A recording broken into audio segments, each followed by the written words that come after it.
What's up, folks? It's DJ the Bearded Bass Man here, and it's about 10 till 5, and right now we're headed to Lake Erie.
Of course there is.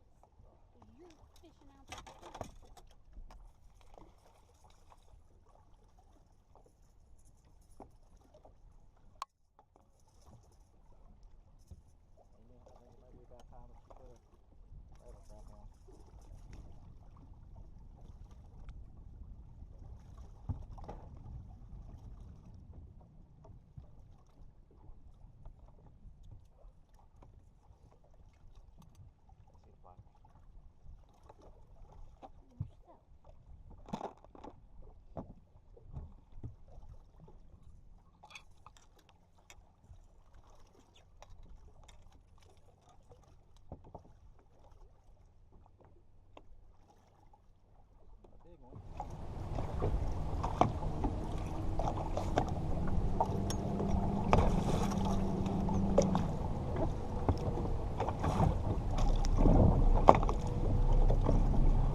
Get the net, please.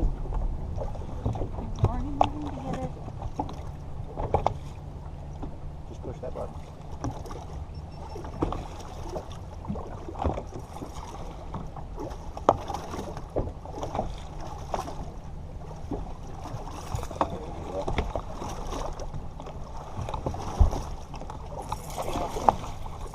Yeah, baby. Oh, it just came out too.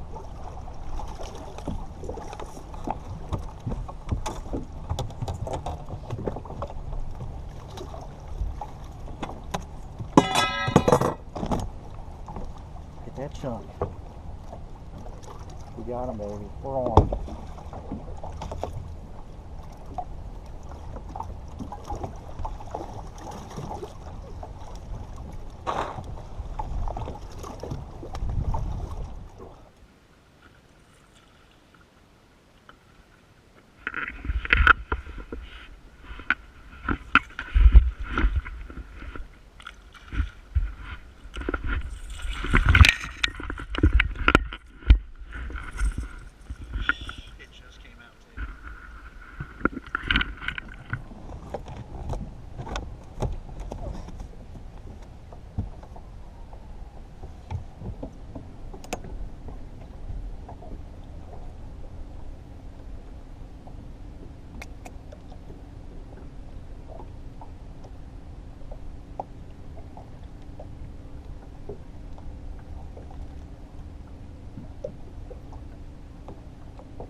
boat, TJ.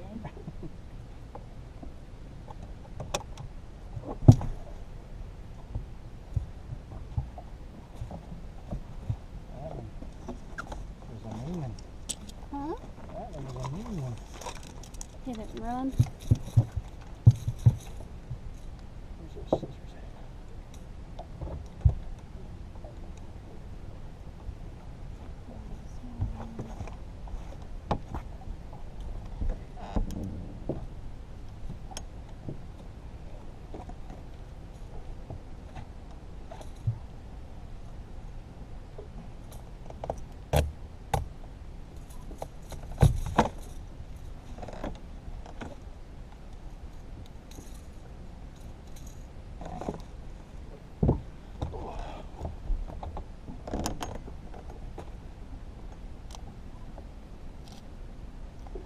Get this up.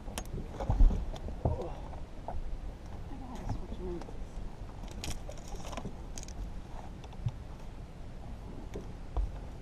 What happened to the sun? You just all beat up.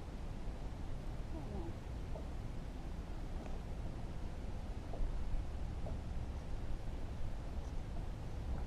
Show the camera. Good chunky one there.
He wanted what I gave him. You know where you're...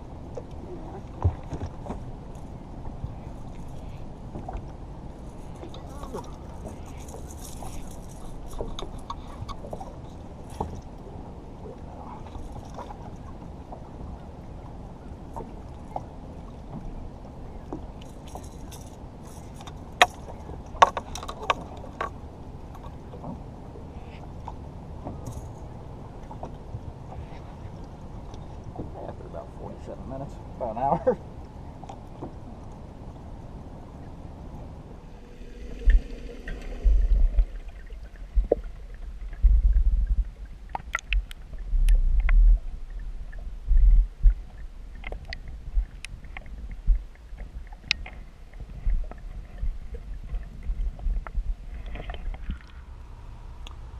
Well, folks, I hope you liked those catches. As I said, we didn't really catch anything big. The biggest fish I think we ended up landing was just a shade under 4 pounds, maybe around 3 3/4.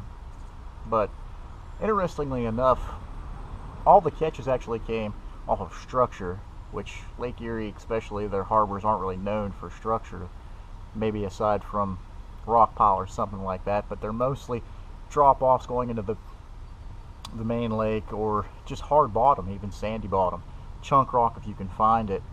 But the fish we caught were actually relating to an old shipwreck, an old wooden ship, and being that they were transitioning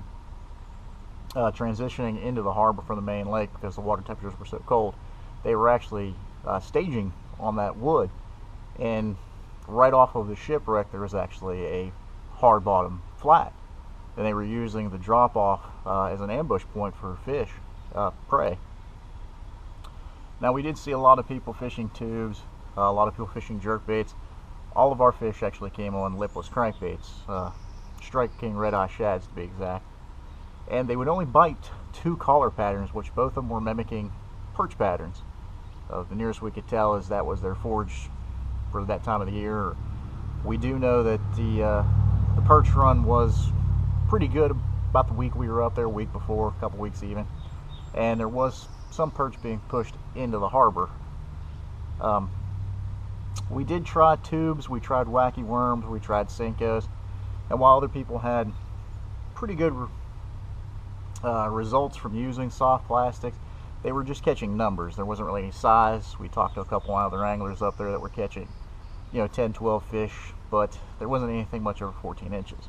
We were actually going for bigger fish using a bigger bait, and it seemed to work out pretty well. We got on them pretty good on Monday. We got a little bit of a pattern going, which we did catch 4. And the only fish that we really lost, I lost one on the Lippless. My wife actually did lose a bigger one on a tube. It probably went about 4.5 pounds, and it was definitely be the biggest fish we caught. But just being the type of weather we were having at the time, which it was fairly windy, she just couldn't get the upper hand. Those fish they're just mean. Living in the Great Lake like that, they're built and bred to be pretty fearsome fighters. But I think overall we had a pretty good experience. The weather cooperated. It could have been a little bit warmer. Daytime temps were only in the probably mid-50s at the warmest. The winds weren't too awful bad, but the water temperature still in the low 50s. It did warm up a few degrees the last day we were there on Tuesday, because it was around 60 degrees air temperature, so the surface temperature of the water warmed up a tad. But the big schools just hadn't moved to the harbor yet to begin spawning. We are making plans to hopefully make another trip up there in a couple weeks. Hopefully by then the big schools will be in there. They'll be spawning in the harbor. And for those of you who have never heard of Dunkirk Harbor, I definitely urge you to check that out. It is a great place to launch from. Has always held the big numbers of fish when they begin to spawn, and it's kind of a hidden gem as far as Lake Erie goes. It's on the northern end, maybe an hour and 15 minutes south of where the Niagara River empties out into Lake Erie, so it's definitely within run if you want to go up into the river and fish, which a lot of guys we spoke to are actually doing. We stayed just around the harbor. We went out just a little ways and went up and down the coastline a little bit just to see if there's anything different, but we caught most of our fish just on the outside of the harbor. Hopefully when we go up in a few weeks, we'll be able to switch to tackle, catch them on what traditionally would be more bait fish oriented. As you can see from the one video I had in there, we definitely found the bait fish. We just couldn't find the fish actually feeding on the bait fish. It was a little bit of a grind for us, but that's why they caught fishing and not catching. As I said, if you guys haven't had the opportunity to go up and check out Dunkirk, definitely get that on your bucket list, especially if you are a big smallmouth fisherman like myself. I love to fish smallmouth. But just all in all, it's a pretty good vacation if you just have a few days to pinpoint your attack as far as Lake Erie and the PA, New York area. Definitely check that out if you're in the Eastern Basin. Appreciate you guys watching my video. If you haven't already, liked and subscribed. And till next time, I'm the Bearded Bassman saying thanks for watching.